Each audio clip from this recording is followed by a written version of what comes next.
Welcome to Love and Abuse, the show about navigating the difficult relationship.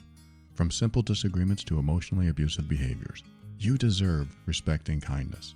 All the information on this show is meant for educational purposes only. Always seek a professional for your mental health and well-being, and always pick your battles wisely. I'm your host, Paul Coliani.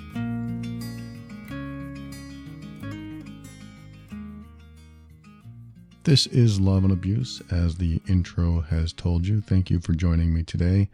I have an interesting perspective today. It's from the emotional abuser that has healed or is still going through their healing. And they wrote to me and said they have reached out to their ex and wrote them a letter. They took all responsibility. They said, I had a bunch of issues and I know I did. I'm in therapy, and I realize that we may not see each other again, and that's fine if that's what you want. But I wanted to at least apologize and let you know that these are all the things I did, and I know I did them, and it is 100% all me. You know, they took responsibility for it, which is great. At the same time, it's going to be difficult. And this is my reply to this person who did ask a question. I'll let you know the question in a moment. But it's going to be difficult for someone who has hurt another person, maybe for a period of years, for that person to be receptive to anything after the relationship is over. So if someone has been hurtful to you for years, and you finally get out of that relationship, you realize you need to protect yourself, you realize you deserve more, or you don't deserve this abuse or punishment or whatever is happening, you finally get out of that and you feel a peace inside yourself. And then your ex reaches out, let's just say it's your ex or a family member that has been hurtful to you. They reach out and apologize, and they say, I'm so sorry, I learned so much about myself. I was a different person back then, and I'm a different person now. And let's just say that they aren't necessarily looking to reconnect or reconcile. They're just wanting to make amends. They just want to apologize. I'm so sorry for what I did. And I want to tell the person who wrote to me, I want to answer their question. Their question was, I haven't heard from him, and I want to know if you think the silence, the fact that I haven't heard from him, has more to do with him maybe not reaching a place of healing and that he's not comfortable with talking to me yet. And is it that, or is it more about me? It's hard not to feel like the reason I don't hear back is a reflection of me as a person. So the person who wrote this is feeling probably insecure. It's feeling like maybe they're being seen as a bad person, and there's a lack of closure here. Here's the thing, and this is going to be tough to hear. A person who has been hurt for months or years may never want to hear from the person who hurt them ever again. Like I said, it might be tough to hear. If you're the person who has hurt someone else and you want your closure, you want to feel complete, you want to know they received a message from you, but you're not getting that message. You're not getting the closure you're looking for, or even an F you, stay out of my life, because that's what this person said. At least them telling me to stay away, I don't need you contacting me anymore. At least that would be some sort of closure. The person who wrote to me didn't get that and hasn't gotten that for, I don't know how long now, but it's been several weeks, maybe a couple months. And they're not sure how they should feel about themselves. And the person who wrote to me said, I know I'm supposed to be focusing on myself. I know that I'm not supposed to be trying to reconnect with them, or maybe I should stop reaching out to them. I know that internally, but I feel like I've grown a lot. I've healed a lot. I'm in therapy. And I just want them to know these things about me. So like I said, it might be tough to hear that the person who has been hurt may never want to hear from the person who hurt them ever again. Some people don't need closure from the person who hurt them. Some people want to move on. Some people do. Some people want to know why the other person behaved so awfully and hurt them so badly. The question that comes to mind, and I've heard many times, is if you loved me, why would you do this? If you really loved me, why would you hurt me? And some victims of emotionally abusive behavior, maybe even you listening right now, might ask that question daily, at least to yourself. If they love me, why would they hurt me? If they don't want to see me unhappy, why are they hurting me? Why are they doing these things? And so after the victim of hurtful behavior gets out of a relationship, they've decided to just leave that behind them, they're moving forward. They're taking one step after another, moving forward.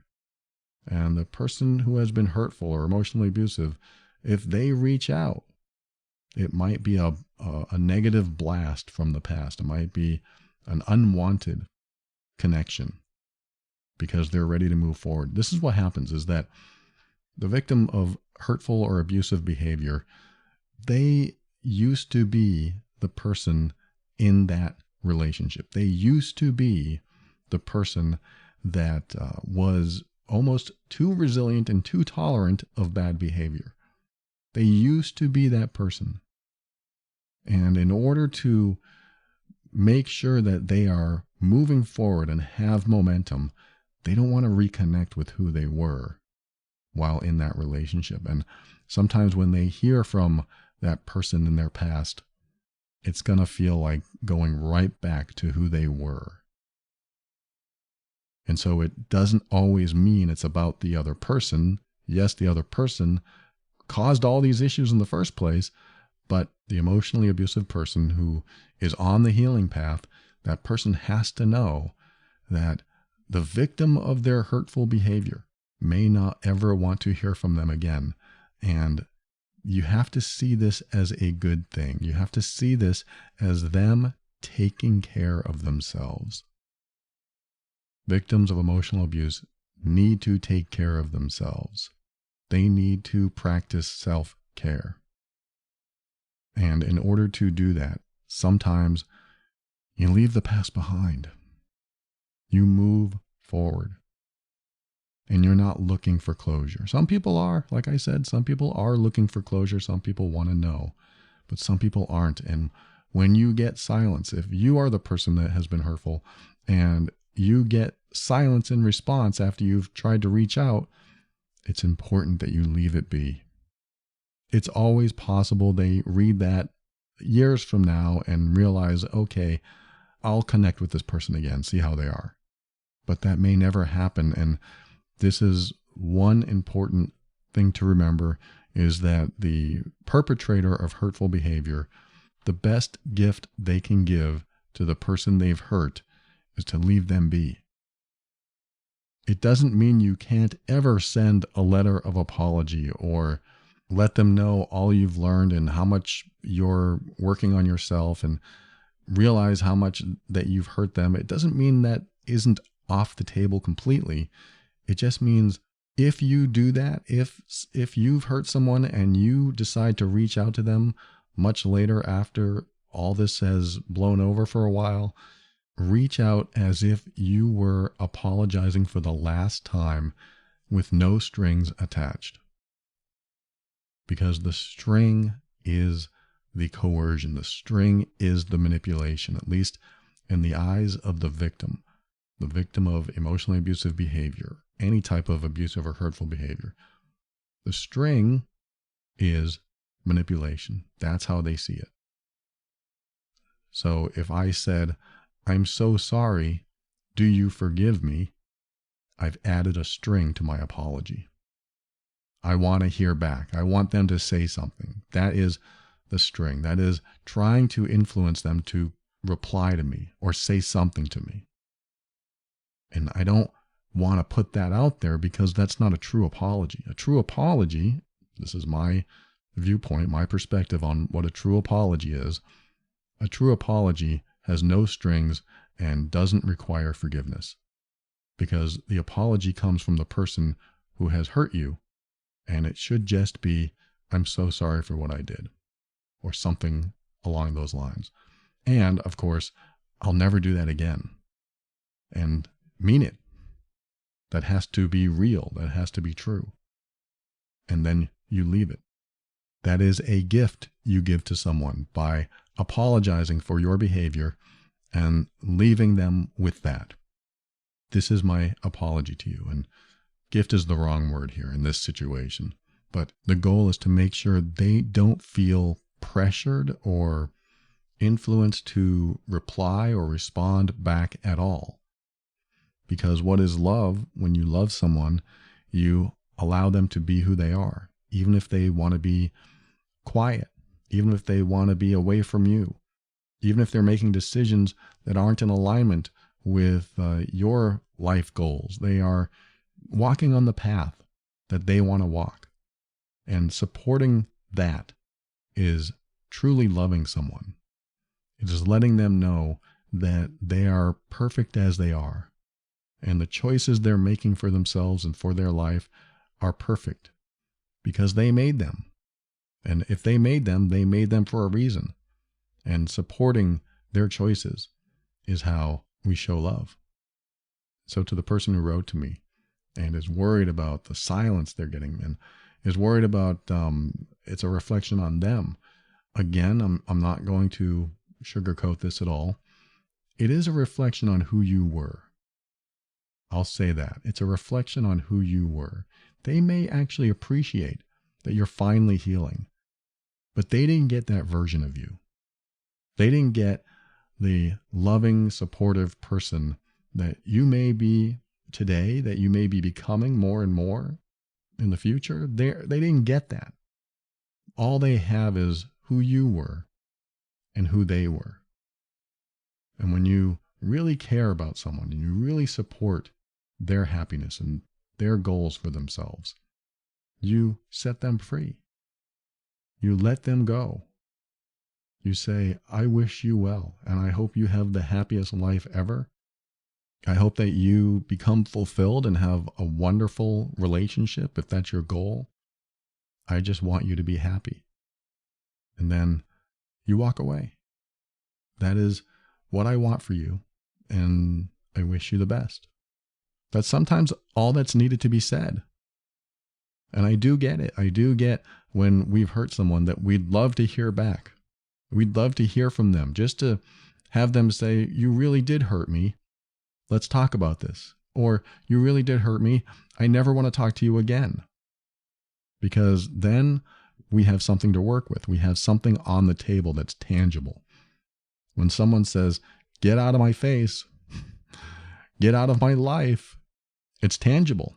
They said it, now it's true. But what happens is some people don't reply. Some people don't want to reconnect. And so we have to let them go. And the irony here is, and again, I'm going to be blunt, the irony here is the emotionally abusive person has put the victim of their behavior through the exact same thing for maybe many years. The victim of emotional abuse has felt like they can't get closure on a daily basis. They've felt that they don't know where the other person is. They get silence in return. They don't get the other person's real emotional state. They don't get the vulnerability that they're looking for. They get control and manipulation and abusive behavior.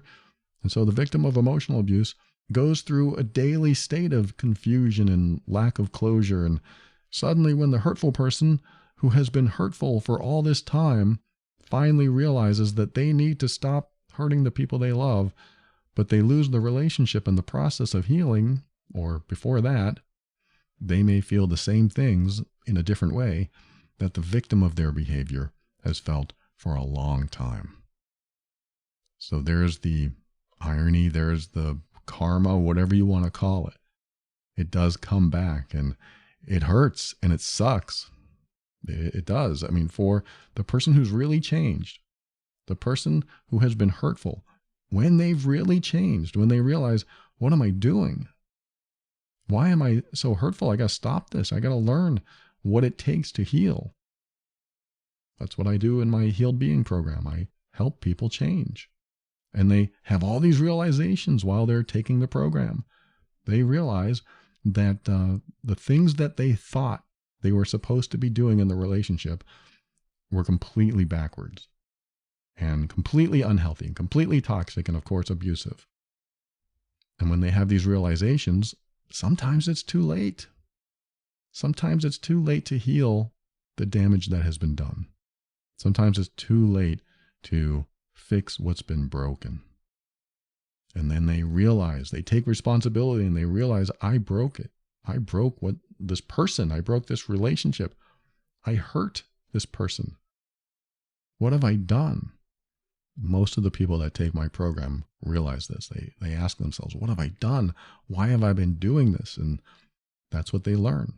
That's what they learn in the program. That's what they learn when they reflect, when they figure things out, because they had terrible coping mechanisms and horrible survival skills that they took from childhood and brought into their adult life and now apply to adult relationships and are really messing up and really hurting good people. This person said that their therapist said that the letter was very sincere and maybe their partner, their ex-partner, will respond one day. But they said it's hard not to feel like the reason I didn't hear back is because it's a reflection of me as a person. So there's some stuff coming up. There's some stuff coming up that needs to be addressed inside of them. And honestly, you may never get that closure. You may never get closure. And this is one of those things where we have to look at what's happening today. We have to assess our next steps by what we know today. And this person hasn't heard back in a month. That tells me that you're not going to. And that has to be something you have to accept and move on. You have to accept what's happening and move on.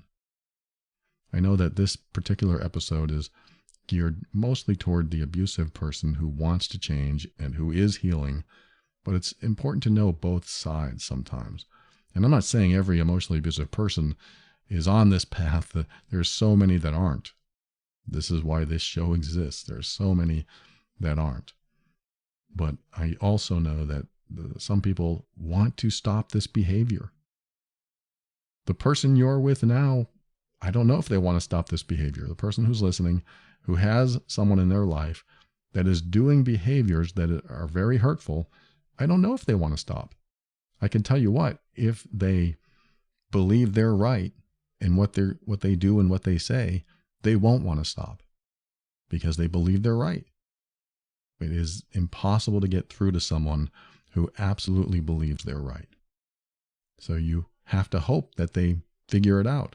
And if they can't figure it out, it's important to tell them, you're hurting me. This is what you're doing. You're hurting me. And if you can't even figure out how they're hurting you, but you know you just feel bad, you might have to say that. I don't know if it's what you say or how you say it, but whatever's happening here, it hurts.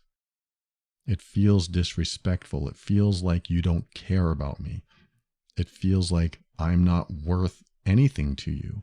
It feels like you don't love me. So I don't know what's going on in your head, but I know how I feel. Because that's really the only person you can take responsibility for anyway, is yourself. I know what's happening inside of me. I know how I feel, and I don't like it. And I don't want to stay this way. And so whatever you need to work on over there, I'm going to focus on myself and give myself what I need, because I'm not getting what I need from you or this relationship. So I need to do these things for myself. Some people aren't going to repeat these words out loud, but these words may be what's floating in your mind now or what needs to float in your mind. What needs to float in your mind is that you know sometimes you have to take care of yourself because the other person doesn't seem to understand what it means to take care of someone else or see someone else happy. So to the person who wrote, I know a lot of this was probably not what you wanted to hear. But sometimes we have to accept that a person that we've hurt in our life needs to move on. They need to move forward. They don't want to think about the past. Even if you are a completely different person today, you sent your message, now walk forward. Don't stare in the rearview mirror, walk forward. You did your part. You served the ball. That's how I look at it sometimes, is that you did your part. You served the ball. It's in her court. And whatever he does with it is totally up to him. And you may never hear back. And I believe that's how you should leave it. I did my part. And now if he wants to reach out to me, great. And if he doesn't, great. But it's time for me to move on too. That's where I would take you with this. And again, I'm sorry if that's not what you want to hear, but some people just want to move forward without having to think about what happened in their past. And they don't want to reconnect with that. It's like watching a terrible movie. You probably never want to watch that movie again. Even if the director came out with a director's cut, an extended version, something that changed everything. But the movie was terrible. I just don't want to go watch that again because the plot was so bad. And you might think, but there were good times too. Yes, there were. There were always good times in most relationships. And sometimes it's very difficult to weigh the good times with the bad times and actually take a step forward away from both. It can be a huge challenge for some people to take a step forward away from both, because sometimes the winner is self-preservation at all costs. You could have had some great times, but the painful times were just too painful to repeat or revisit. And some people choose to move on even though they know there are good times that they're leaving behind as well. But the good part about that is they get to start over. They get to start fresh and make sure they're aware of the orange flags and the red flags so that they never get into that situation again. And when we really care about someone, that's what we want for them. We want them to have a safe, happy, fulfilling life with or without someone else, wherever their path takes them. I want to thank this person for writing, and I'm so proud of you for being on the path of healing from being the emotionally abusive person. That is something we all want. We all want the abusive person, the hurtful person, to realize what they're doing and stop the behaviors and get help. Go to healedbeing.com. That's what I do over there. Thanks for listening today. Share this with others that might benefit. Love and Abuse is the official podcast of the MEAN Workbook, an assessment and healing guide for difficult relationships. The workbook helps you pinpoint exactly what's going on in your relationship, outlining the behaviors causing you to leave so many interactions feeling bad. Take the assessment in the workbook and gain clarity on what your next best steps are. After you purchase, you'll get an invite to the private peer support group on Facebook. Visit loveandabuse.com for more information. And if you've discovered that you are doing the hurtful behaviors to someone you care about and you'd like to change that about yourself, sign up for the Healed Being program over at healedbeing.com. You can take the course on your own at your own pace or join the optional private online group where I and others will give you direct support. It's time to stop making those you love feel bad. That's healedbeing.com. If you're looking for a safer way to listen to this show where all the titles to the episodes are changed, click on the Safe Listening button on the podcast page over at loveandabuse.com. This show exists to remind you that you are not alone and you're not going crazy. You deserve to be treated with respect and kindness. You deserve honesty and sincerity. You deserve to be treated as worthy and significant, because you are. We'll talk again soon.